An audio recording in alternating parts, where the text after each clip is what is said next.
Hare Krishna. I welcome all of you to our Bhagavad Gita class.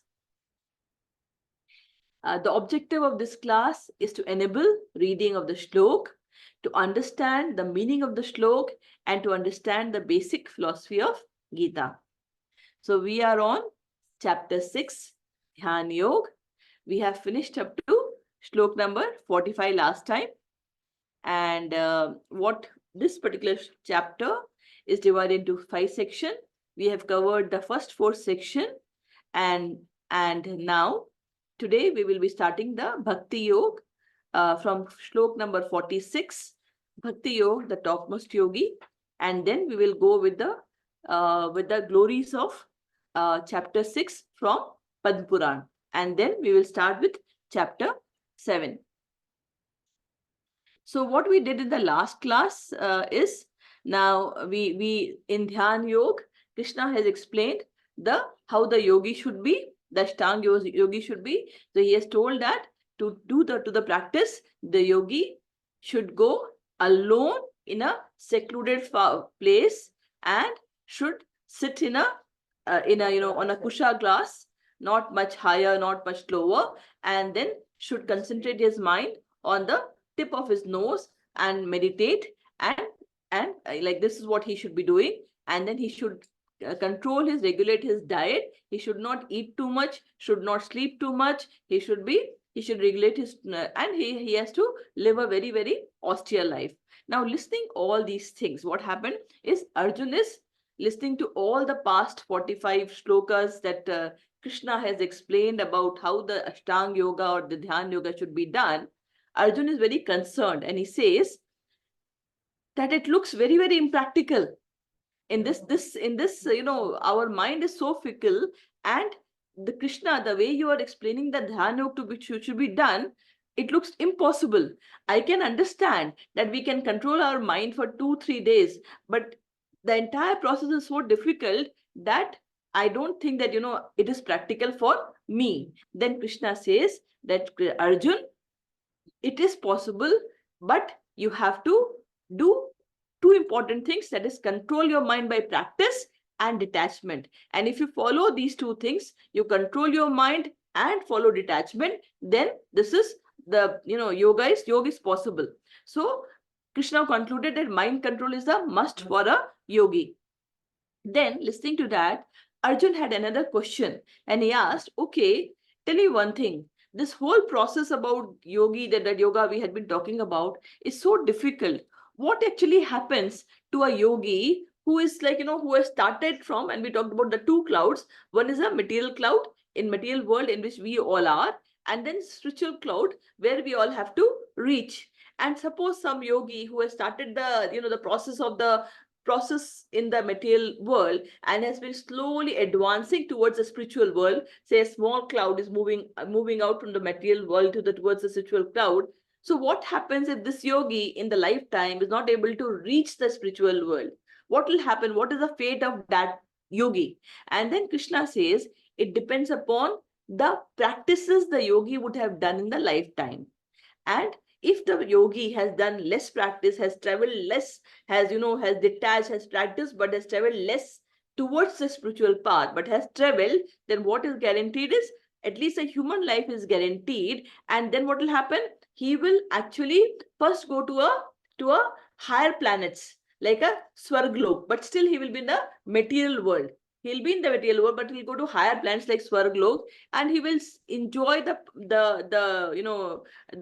he'll enjoy there for many, many years. But once his pious points that he has got is finished, he will actually fall down on the earth planet. But when he falls down, he will either be born in a family where he will get an environment where he can still grow forward in his spiritual journey. Sometimes we see small kids, they are born, and then they actually start doing prayers, and then they have an environment at home. They are lucky to travel to Badrinath, Kedarnath in a very young age, whereas some people, even at the age in the end of their life, they're not able to do so. They are lucky people, they continue their journey. Yeah. And then, or if suppose such people have a lot of material desires, although they had been practicing the spiritual journey, what will happen? They'll be born in some wealthy family where they will not have to worry about the food, clothing, others, but they will have a good life and a spiritual environment. But again, they will be able to satisfy their material desires that they have, and that is how the births get decided.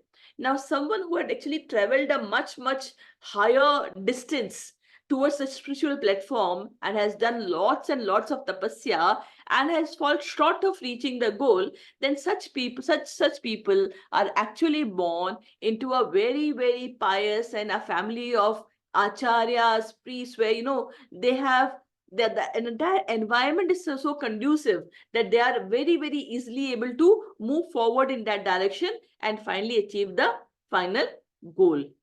Got it? So this is what Krishna explained about what happens to a person. Unlike a person who is in material world, has not started his journey, what happens?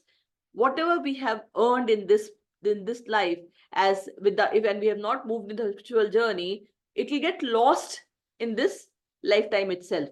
But if we have done some spiritual thing, spiritual journey, we've started that, and we have been doing some transcendental devotional service, we actually, that is the only thing that we carry from this life to next life.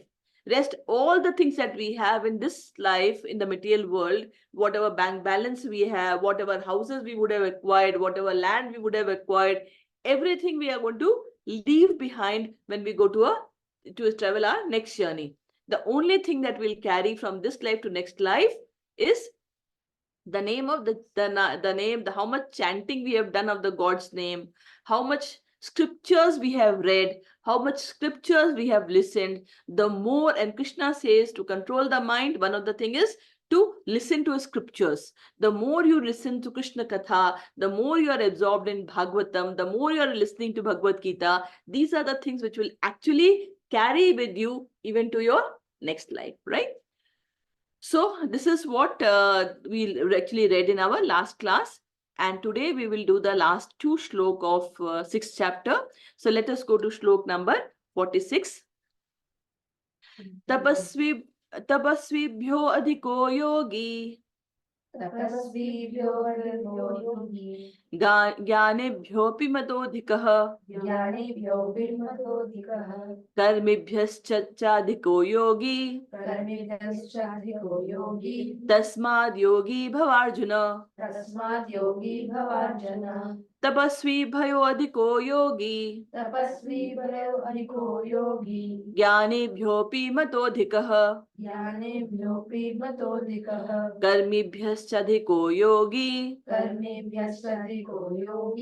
तस्माद् योगी भवार्जुन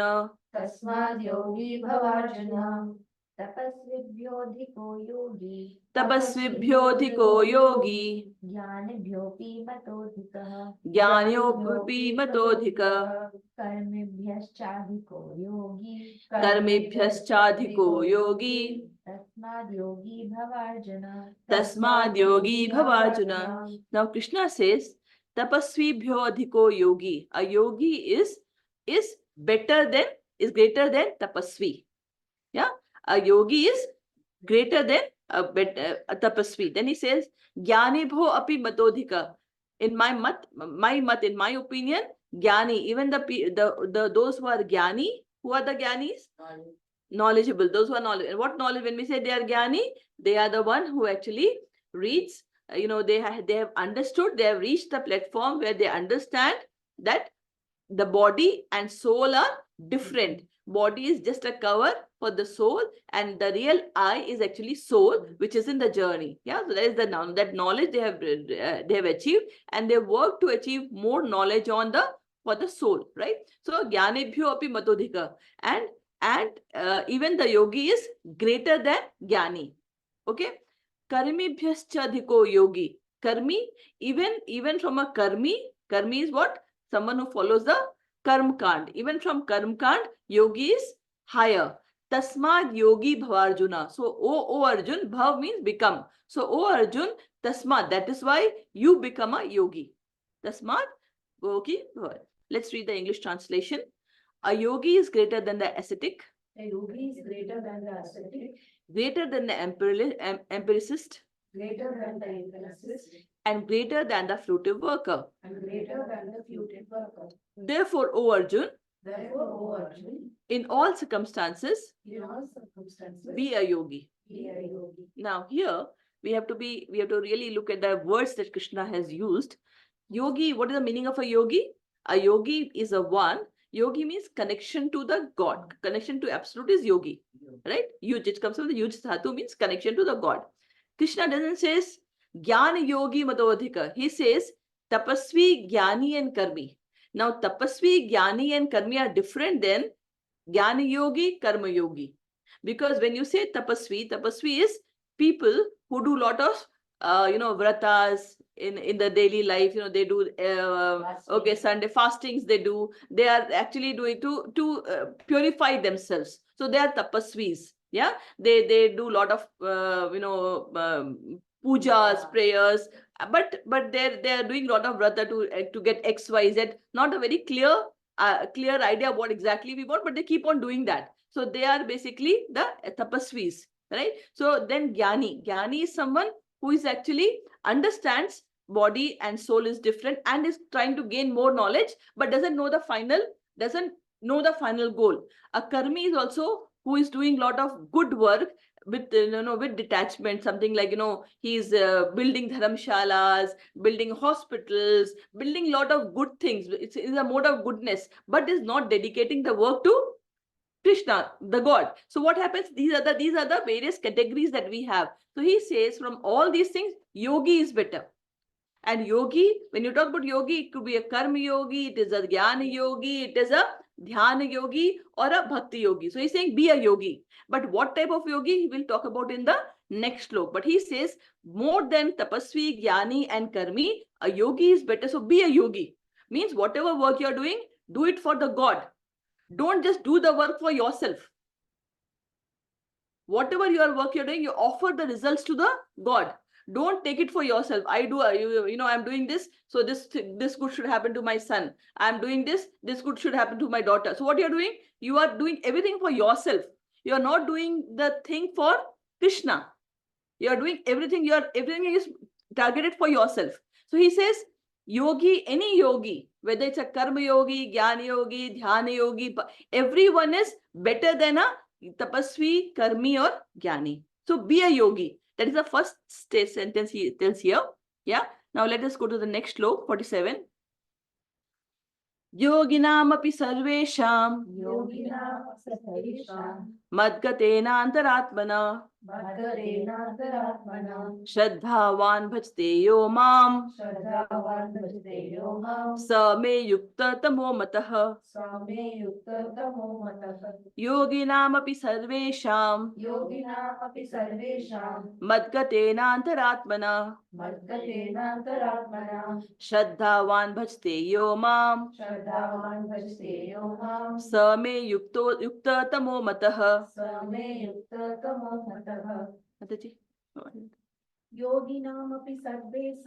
योगिनामपि सर्वेषां मद्गतेनान्तरात्मना श्रद्धावान् भजते यो माम् स मे युक्ततमो मतः. Now in shlok, this is the last shlok of chapter 6.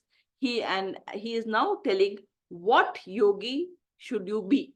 He talked about be a yogi. Now he is saying, so the last word of this shlok is mata. Mata is my opinion, in my opinion. Yukta tamo. Yukta is again connected. And yukta tamo means highest connection. Tamo is like highest. So yukta tamo is the best, highest connection. Then he says who? Shraddhavan bhajte yo mam. Mam is to me. Shraddha is by faith. Shraddhavan bhajte yo mam.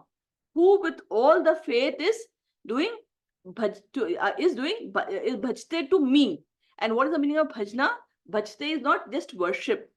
It is who does service to me, who does devotional service. It is not just worship. It is more than worship. It is when you look at the word bhajte in Sanskrit, it talks about who does service for me. Is is, then he says, yoginam api sarvesham. Yoginam api means among all the yogis. So there are various types of yogis. Among all these, sarvesham means every time. Mad gatenantara atmana. Atmana means inside. Inside. Mad gatenantar. Inside, he's always thinking about me, and he's doing all the thing, and Shraddhavan bhajte yomam, and doing devotional transcendental service for me. And that yogi is the highest in my opinion. Right? So let us read the English translation. And of all the yogis, the one with great faith, who always abides in me, thinks of me within himself, and renders transcendental loving service to me, he is the most intimately united with me in yoga, and is the highest of all. That is my opinion. So in the first 6 chapters, so when you talk about Bhagavad Gita has got 18 chapters. In the 18 chapters are divided into 3 parts. The first 6 part is the first phase. Second, where Krishna talks about Jnana Yoga, Karma Yoga, and Dhyana Yoga. From 7th to 12 is Bhakti Yoga. And from 13th to 17th and 18th is the summary, is more of a Jnana Yoga. Yeah. So Krishna, with this is the last shloka of the 6th chapter, and he's now introducing Bhakti Yoga. He says that yogi who is actually doing the devotional service to me is the highest among all. Yeah. So this is what it is. And so the yoga ladder, when you see the yoga, that the different yogas that we learned till now, it is like a ladder, rungs of the ladder. It is a rungs of the ladder. So we talked about karma yoga. So now when you say the karma yoga, if he is doing the, it's a karmi, and is doing the work without detachment, that is karma yoga. And if he's offering all the services to Krishna, and then it is very much nearer to Bhakti Yoga. If that is the thing that, he's doing all the activity totally with detachment, with no expectations of fruits, and is also offering everything to Krishna, that is very closer to Bhakti Yoga. So but Karma Yoga, when you're doing all the activity with detachment, that is the lowest level. Then you go up, by doing that, you go to a stage when you start understanding that I am not this body, I am the soul. That knowledge takes you to the next rung, where you understand, that is called Jnana Yoga, where you start understanding that, okay, whatever I'm doing for the body is temporary. It will get lost in this material world, but I should be working for the soul, because that is what is going to carry for me. And my soul is nothing but a part and parcel of Krishna. And my soul journey is to finally go to Krishna. Yeah, that is my final journey. So when you do that, when you understand that, and Jnana Yogi, and he starts doing things for Krishna and trying to understand more. So that is the next level you reach. So when you become a Karma Yogi, when you have understood that, you actually go to the next stage, which is a Jnana Yogi, and you start reading lot of, and here you read lot of Upanishads, you start going exploring that area, that side they go. Someone who starts going forward and starts doing meditation, understanding, okay, this is there, now starts doing dhyan on the super soul inside that. Yeah. So this Jnana Yogi will be actually following the all-pervading Brahma. Yeah, they'll be following the all-pervading Brahma. And when you still move forward, then you start realizing that you have the super soul Paramatma within yourself. And that is basically the Dhyana Yoga. When you start still moving that and understanding and doing meditation, and finally when you keep on doing that, then you reach the next slug, which is the Dhyana Yoga, and there you realize the Paramatma within. If someone leaves it at that stage, when you have understood the Paramatma and thinks that they have arrived, then you stay at that one. But still, if you continue your search for the absolute truth and keep on falling there, then you go to the topmost ladder, which is where you will see the Bhakti, where Krishna says that yogi who is always doing service to me is abiding for me, and that is the beginning of Bhakti Yoga. Okay? So now we are actually starting the Bhakti Yoga. So I will go to now from Padma Puran. I will talk about the Gita Mahatmya, the story that Padma Puran talks about the chapter 6, right? So this story is about King Janashruti and and Rishi Raik. The story is about chapter 6 talks about King Janashruti and Rishi Raik. So what happened? Once there lived a great king named Janashruti near Godavari river. And he was so dani. He was extreme dani. He was extreme tapasvi. He was famous across the universe for his austerity, for the yajnas that he was doing, and for his generosity. He was so famous that even all the devatas, they always used to almost worship him. Yeah. So one day the devatas decided that they will go and meet Janshruti. So what they did, all of many of the devatas together, they took the form of swans and they started coming towards earth to meet Janshruti. So one of the swans commented that okay, we should all be together because the power of Janshruti's yajna is so much that someone should not fall down. Yeah. So one of the swans commented, oh, is it even powerful than Rishi Raik? Now, King Janashruti heard this, that the swans are talking, that is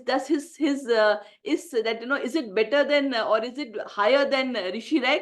So he started wondering, who is this Rishi Raik? Let me find out about this Rishi Raik. Who is this Rishi Raik? I don't know about him. So he asked his Senapati that please put a chariot. I want to go in search of Rishi Raik. I want to know who he is.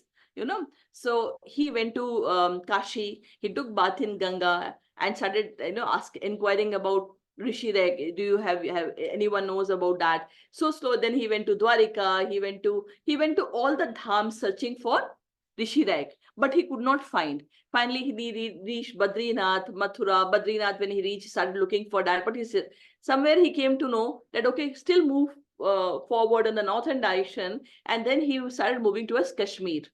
Yeah. Now, when he started moving towards Kashmir, his people started talking about Rishi Raik. And finally, in Kashmir, there was a great temple of Shiva, of in the form of Madhikeshwar. As a Madhikeshwar, the Kashmir and the Shiva's temple was there. And on the door of Shiva's temple, actually, Rishi Raik was sitting. And when Janshruti saw Rishi Raik, he was, his the glory, the divine grace that was actually engulfing him. He was like he mesmerized, and he just did Shashtang Pranam to him. And then he asked, he said, tell me, how did you get this glory? That even the Devtas talk about your glory, what it is. So he said that, he actually recites the chapter 6 of Gita every day. And that is a secret of his divine grace, which even Devtas admire. And then King Janshruti, he actually learned chapter 6 from recitation of that from Ray Rishi. And it said that, and he finally got moksha. And it says that whoever recites chapter 6 every day gets liberation, gets into the Vishnu. He gets a swaroop of Vishnu and stays with Vishnu always. That is the mahima, that is the mahatma of chapter 6. Reciting chapter 6 every day actually gives you liberation, and you get the swarupa moksha of with Vishnu. That's what happens. So there is a mahatma as per Pad Puran. Yeah. Now we go to chapter 7, Bhakti Yoga. The name of the chapter is Knowledge of the Absolute.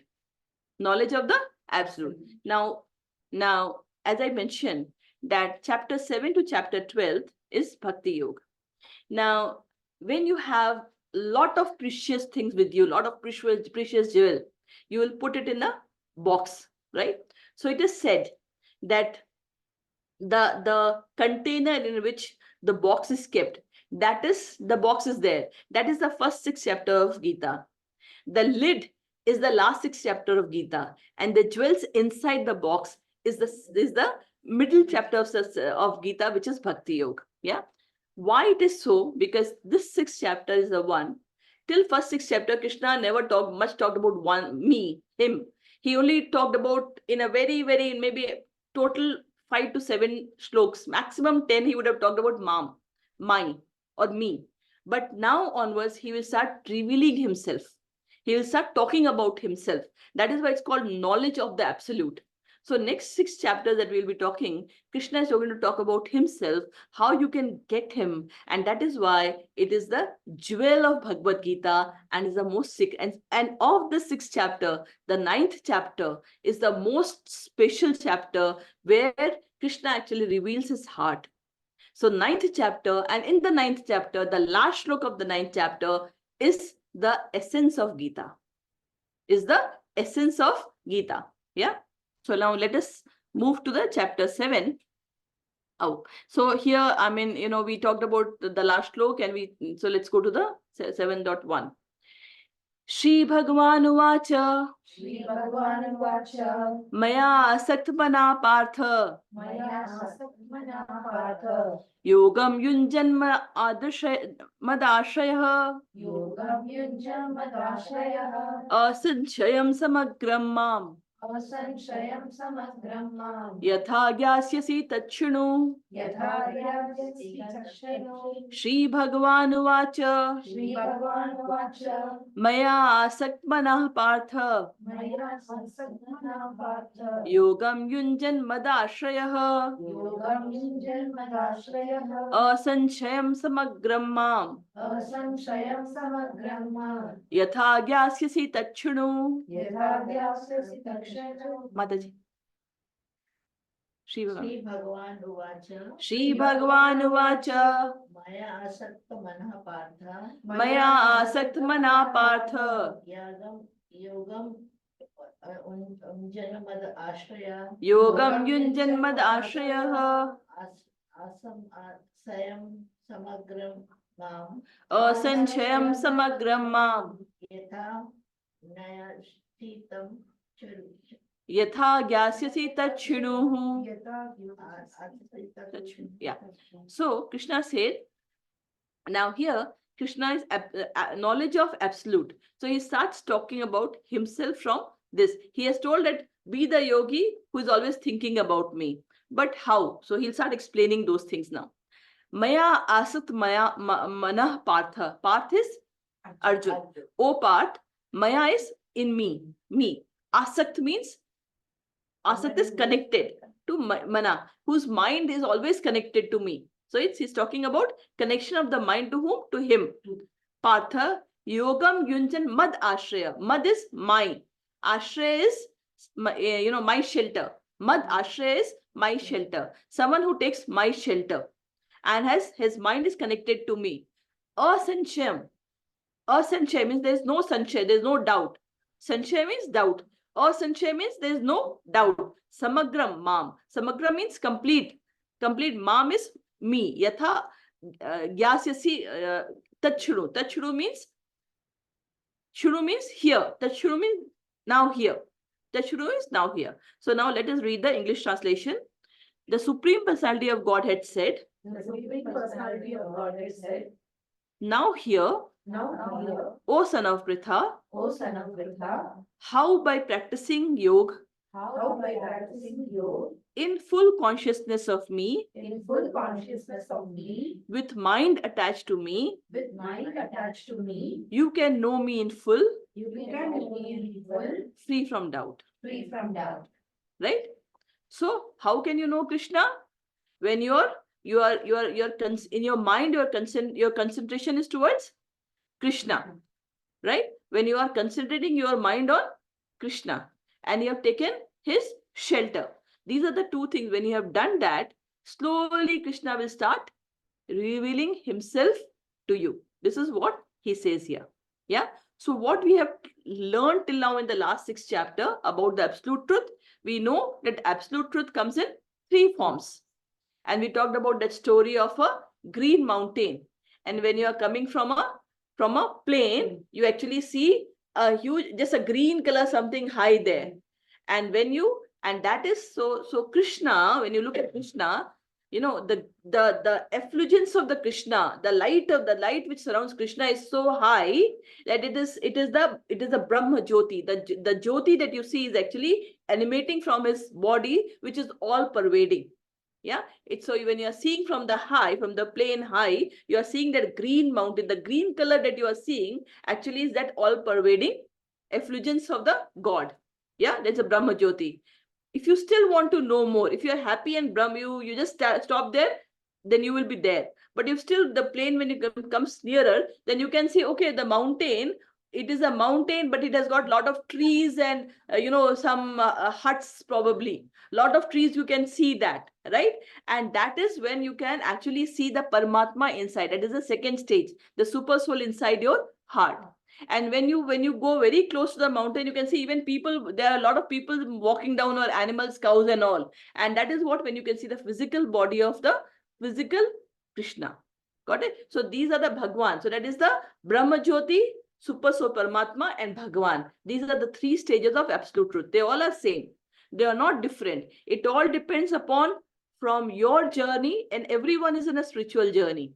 It all depends upon a journey, where you are in the journey, and from that point how you are seeing. If you are very far, you can only see the green mountain. Then you will see, you are only aware about the effulgence, that okay, there's Brahma, there's Brahma is there, some light is there, and you follow that. But when you with faith, with Shraddha, you keep on going inside, then you start knowing about the Paramatma who is dwelling inside your heart. And when you still start going inside, then you see the God himself, Bhagwan himself, right? So this is a three stage of absolute truth. Now Krishna says, Maya asak mana partha, you have to concentrate your mind on me. The question is, how can you concentrate your mind on Krishna? What to do? And that is what he talks about here. Tachru, hear from me. So in bhakti, when you have to concentrate your mind on that, you have to follow the, in the last talk also talk about devotional service, bhajte. You have to follow the devotional service. And in Bhagavatam, the devotional service is defined into 9 forms. There are 9 forms of devotional. It says Shravanam, Kirtanam, Smaranam, Archanam, Vandanam, Padasevanam, Dasyam, Sakhyam, Atmanivedan. They are the 9 stages of devotional service. The first of it is hearing. The first of this is hearing. Unless you hear, you will not get attracted. Anything that you want to know, because you would have heard from someone, then you want to know about it. So everything starts from hearing. So how can you concentrate on your mind? You can only concentrate your mind when you start hearing. The more you hear about Bhagavad Gita, Bhagavatam, the more hear about Krishna, the more your mind will get attracted towards it, and the more your mind will get concentrated. You will purify. The more you get purified, the more you hear, the more you chant, you're getting purified. And based on your level of purification, you will get more attracted towards it. That is the process. So the more you are hearing, the more you are chanting, the more you are getting purified. The more you are purified, you will get more attracted towards it. The more you hear Krishna Katha, what is Bhagavatam? Bhagavatam is nothing but Krishna Katha. What is Bhagavatam? It's nothing but Krishna Katha. So you have to never miss it. If ever you get a chance of hearing Bhagavatam, you should not miss it. It is only by luck that we are able to hear it. So the more you hear, the more you read, the more. So it is Shravanam, Kirtanam. Kirtanam is chanting the God's name, doing Kirtan. All these things is going to purify us, attract, and help us to concentrate the mind, right? Then Smaranam. We do Archana. Every day we do prayers. Then Vandanam, reciting prayers. Then Pada Sevanam, nicely decorating the God and doing his Pada Seva, what do you call it, taking past feet and also washing with different things. Then Dasyam. Das is Seva, like a servant, right? And then Sakhyam is like a friend. And Atmaniveda is complete surrender. So these are the process. And when you do that, you actually achieve Krishna. Okay. So that's it. We go to the next slok. 7.2. Jnanam teham savijnanam. Jnanam teham savijnanam. Idam vakshama sheshatah. Idam vakshama sheshatah. Yaj gyatva neha bhuyon yaj.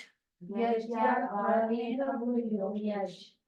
ज्ञात्वायम् अविशेष्यते ज्ञात्वायम् अशिष्यते ज्ञानं तेहं सविज्ञानम् ज्ञानं तेहं सविज्ञानम् इदं वक्ष्यामि शेषतः इदं वक्ष्यामि शेषतः यज्ज्ञात्वा नेह भूयोऽन्यज् यज्ञात्वा नेह भूयोऽन्यज् ज्ञात्वयम् अविशिष्यतः ज्ञात्वयमविशिष्यते Mickey ज्ञानं ते अहं सविज्ञानम् ज्ञानं तेहं सविज्ञानम् इदं वक्ष्यामि अशेषतः इदं वक्ष्यामि शेषतः यज्ञात्वा नेह भूयोऽन्यत् यज्ज्ञात्वा नेह भूयज् ज्ञातव्यम् अवशिष्यते ज्ञात्वयम् अविशेष्यते. So Krishna here says, he says now he'll tell everything. Now tat shru. He says, now listen. So what you listen? So he says that now tat shru is what he stopped in the last. He said what you listen? Now listen. Jnanam. Jnanam is knowledge. Jnanam is knowledge. Teham, from me, sa vijnanam. Not only knowledge, but Vigyan is again application of knowledge. Idam vakshyama sheshta. And when after hearing this, yaj gyatva neha bhuyo, there is nothing else to be left to be known further. After you have learned the Gyan and Vigyan from me, then there is that's gyatva. After knowing that, na iha, in this material world, iha means in this material world, na, nothing, bhuyo, further. Anya gyatvam avishyashede. Anya gyatva. After that, there is nothing else left to be known. Now, what is this Gyan and Vigyan that Krishna is talking about? Now, Gyan is something called, so let us now read the English translation. I shall now declare unto you, I shall now declare unto you in full this knowledge, in full this knowledge, both phenomenal and numerous. both phenomenal and luminous. This being known, This being known, nothing further shall remain for you to know. nothing further shall remain for you to know. Right? So Krishna is going to talk about Gyan, which is knowledge. And then when he talks about knowledge, he's talking about the material world. He's going to talk about the material world. Now, in the 14th chapter of Krishna, we'll be talking about Prakriti and Purush. Prakriti and okay, I'll talk about that. Prakriti and Purush. So basically, in this entire cosmos, there's only one Purush, which is Krishna. And anything else, this material world, everything is Prakriti. Yeah. So the knowledge is about material world and how, which is Krishna's material energy, spiritual energy, opulence, matter and spirit. That is what knowing all these things is knowledge. And what is Vigyan? Is knowledge about Krishna's sweetness. So one thing is how Krishna controls everything.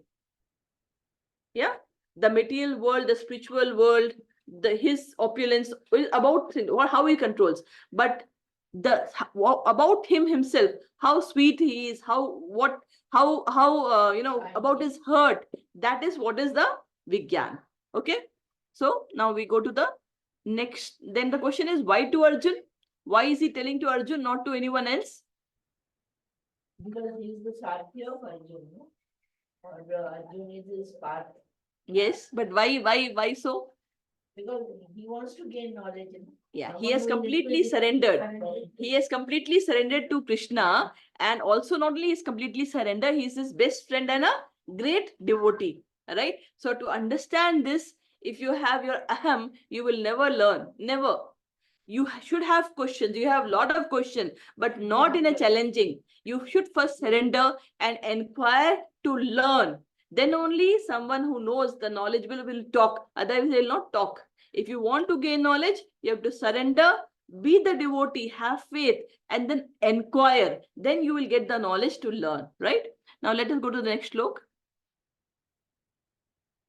मनुष्याणां सहस्रेषु मनुष्याणां सहस्रेषु कश्चिद्यतति सिद्धये कश्चिद्यतति सिद्धये यत्तामपि सिद्धानां यततामपि सिद्धानां कश्चिन्मां वेति तत्त्वतः कश्चिन्मां वेति तत्त्वतः मनुष्याणां सहस्रेषु मनुष्याणां सहस्रेषु कश्चिद्यतति सिद्धये कश्चिद्यतति सिद्धये यत्तामपि सिद्धानां यततामपि सिद्धानां सिद्धानां Kaschin mam veti tatvatah. कश्चिन् मां वेति तत्त्वतः Many.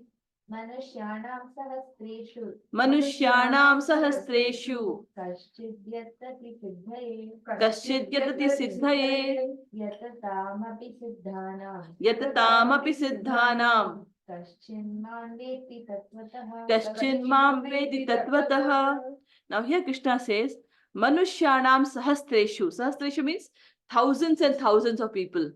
And out of many thousands and thousands of Manushyanam means people, men, right? Kaschid, anyone. Yatati siddhaye. Someone wants to achieve transcendental knowledge. Someone wants to go towards transcendental knowledge. There's so many people, right? But out of thousands and thousands of people, someone wants to inquire about transcendental knowledge and wants to go towards siddhi. Yatatamapi siddhanam. And out of all those siddhanams, all those people who are on the journey to know to understand the transcendental knowledge, kaschin mam veti tatvata. Very, very few out of those thousands of people who are also in the line who wants to know the transcendental in siddhi, out of that also, very, very rare, veti tatvata. Veti means knows, can know. Tatvata, my tattva, mam, my tattva. Very few, it is very, very rare that people, will actually understand my tattva. And if you remember in the 4th chapter, we have read this shlok in the 9th shlok of 4th chapter. We have talked, Krishna has said, Janma karmcha me divyam evam yo veti tatvata Tyakva deham punarjanma neti mameti. So Arjuna, he said, oh Arjun, janm karmcha me divya.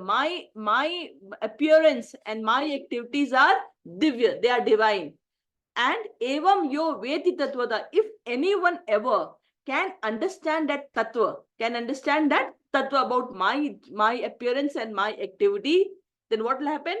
Tyaktva deham. Once they have left this body, Tyaktva deham punarjanma. They will not take birth. Neti mameti swarjan. They will never take, they will attain my eternal abode. Neti mam eti sarvaja. They will attain my eternal abode. So Krishna says in the 3rd sloka of 7th chapter, he says, let's read the English meaning. Out of many thousands among men, one may endeavor for perfection. One may endeavor for perfection, And of those who have achieved perfection, and of those who have achieved perfection, hardly one knows me in truth. hardly one Knows me in truth, right? So, first of all, getting this human life itself is rare. But human life actually starts when we start searching or questioning, who am I? Why am I here? That is the time when our actual human life starts. Otherwise, we are nothing but like a two-legged animals. The only difference, if you look at any animal and us, they also sleep, we also sleep. They also eat, we also eat. They also do mating, we also do mating. They also do defending, we also do defending. If you have left this life only in these 4 things, then you are nothing but a two-legged animal. Unless you have moved forward and have tried to understand who am I, why I am here, what is the purpose, that is the time when your spiritual journey starts. And for that, the basic thing that is to be done is chanting the God's name and hearing Krishna Kathas. They are the basic things. When you do that, you will start having those questions because you will get purified from those 4 things slowly. And then you will start having questions and then you will slowly grow. Got it? So human life starts when we are inquisitive about Brahma, right? Now, even Devtas, Krishna says, even Devtas, they don't know him. And I will tell a story from Bhagavatam. And that story is called Brahma Vimohan Leela. So what happened is, we all know that Krishna, 5,000 years back, he appeared in Vrindavan. And when he appeared in Vrindavan, and why he appeared in Vrindavan? Because there are so many rishis, there are so many munis. They have been doing tapasya and from ages. And when they have done ages, so what they want Krishna. Someone wanted him as a friend, Someone wanted him as a son, someone wanted him as a lover, someone wanted him as, so to satisfy all those rishis and yogis, what he has done, he has taken birth in Vrindavan. And all the people in Vrindavan that you see, they are not even the leaf, not even the trees, not even the sand particles which is in Vrindavan. Nothing is normal. Nothing is normal. They all are simply great. They are great rishis and munis. So if you see those Vrindavan by your this eye, which is extremely defective, you can never understand Vrindavan. To see Vrindavan, you have to be a devotee. And then only you can understand Vrindavan. Because in Vrindavan, whoever is staying, they are not new normal human beings. We can only go to Vrindavan for a few days. Whatever pious activity that would have achieved, Krishna would have called us for those 1 day, 2 day, two. Otherwise, we can't reach there. It is impossible. Got it? So Krishna came some 5,000 years back to Vrindavan to satisfy all his devotees, highest devotees who had been asking him to be with them. And when he was there, he stayed in Vrindavan only till around 11 years, and then he left Vrindavan, right? So when he was 5 years old, and with all his Sakhya, all the Gopas, he was playing, and he had gone to forest, and there what had happened, the Agasura was actually, he was a demon, and this demon was nothing but Putana's brother. And he was Putana's brother. And what happened? He took a form of python, and he actually swallowed all the Gopas, all the friends of Krishna.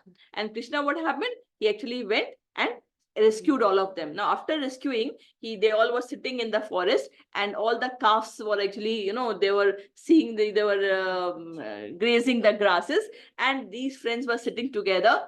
And suddenly the Gopas remembered that, okay, we can't see the calves anymore. I don't know where. It looks like they have gone too much inside the forest. So Krishna says, okay, because all those incident has happened, and he has actually rescued them and has brought them back. He says, okay, do one thing. You all sit here and enjoy your tiffin. Let me go and take care of the calves. So he goes inside the forest looking for the calves. Now, when he goes inside the forest looking for the calves, he could not find the calves. And then what happened when he could not find the calves? He came back to see his friends. There was no friend. They were also not there. So Krishna started wondering that what happened to what happened to them? And then, so what had happened was, before that, the Agasura case had happened, and he has already killed, he has killed Agasura. So all the devtas were actually, they were showering flowers from up. So Brahma saw this happening, and he was wondering, who is this 5 years old boy? Why is all the devtas flowering, they are showering these flowers and talking about his greatness? Let me see what is this guy doing, what is this boy doing. What Brahma did was, he said that, okay, when Krishna went in search of the calves, Brahma saw, and he actually took all the calves away and hid them in a secluded place. And by the time Krishna returned, he had taken all the Gopas also with him. Now, when Krishna came back and saw there is none of his friends are there, so he thought, and then he could see, okay, Brahma has actually taken away everyone. He said, fine, nothing doing. What he did was, he expanded himself, and he expanded himself into all the cowherd boys as well as all the calves. He expanded because he's the god. He can do that. So he expanded himself, and each of the boy resembled exactly as he was, wearing the same clothes, wearing the same dress, behaving. And similarly, all the calves were as is. And then, as normal, he started playing with them. And in the evening, he took all of them back to Vrindavan.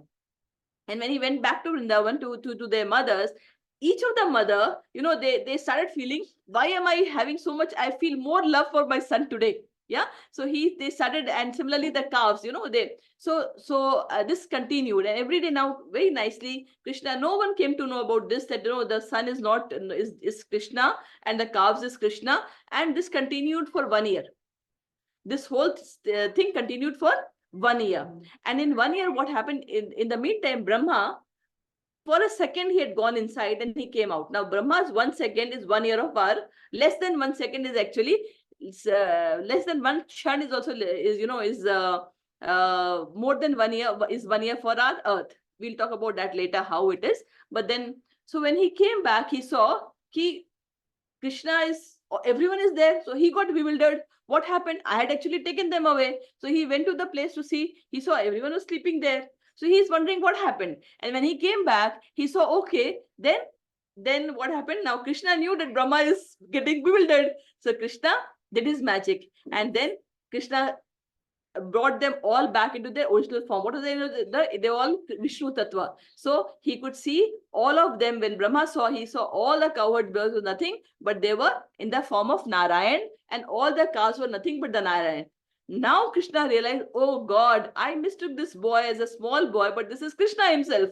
So he got really worried, and he came down begging for mercy from Krishna. So that's why Krishna says that even Devtas don't know me. It's difficult for them to know me. So that is what it is. So Manushyanam Sahasraishu Kaschid Yati Yatsdaye Yatatamapi Siddhanam Kaschin Mam Veti Tatvata. Out of many thousands among men, one may endeavor for perfection, and of those who have achieved perfection, hardly one knows me truth. So today with this, we will end the class. Yeah, we'll end this class here. Any questions that you have? If not, let us chant the Hare Krishna Maha Mantra. Hare Krishna, Krishna Krishna, Hare Hare, Hare Rama, Rama Rama, Hare Hare, Hare Krishna, Krishna Krishna, Hare Hare, Hare Rama, Rama Rama, Hare Hare, Hare Krishna, Krishna Krishna, Hare Hare, Hare Rama, Rama Rama, Hare Hare. Hare Krishna. Thank you.